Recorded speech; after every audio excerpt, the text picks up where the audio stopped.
یو کس جمعات امام صاحب راغی او امام صاحب ته وایي استاد جی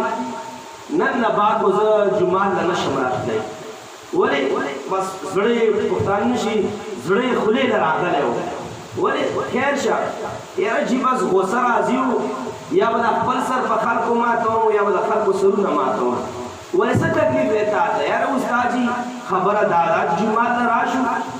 په یو دیوال سره څه کسان ناستي غیبت کوي یو د یو غیبت کوي د بل د بل غیبت کوي جومات په بل صف کې دوه درې کسان سره ناستي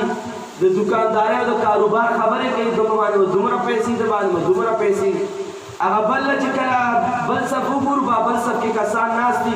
جرګې مرګې کوي دا جومات ته بازار دی بس نن نه بعد بازار نه خلاصوم نه ځم جومات ته هم نه راځم غوسه استاد جي چونکې لږه باریک بین و زیرک و ورته وایي چې ښځه ته راځه دا خلوت دا جومات خلوت دی دننه په ورته وایي چې ګوره داسې مه کوه بس خلک دي هر چا خپل عمل دی چې نه جي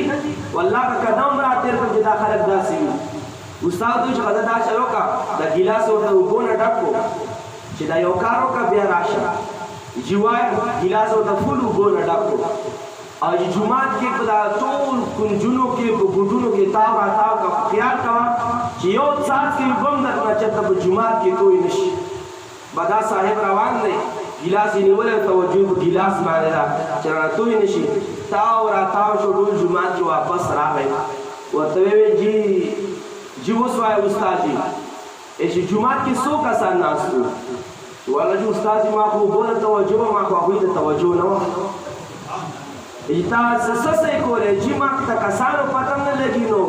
دې پته به راته څه ولګي چې څه صحیح کوله نو ورته ویې فرمایل چې کله جومات ته راځې رب العالمین په دربار کې داسې توجه کوه چې یو رب العالمین درته ښکاري بل څوک هم درته نه ښکاري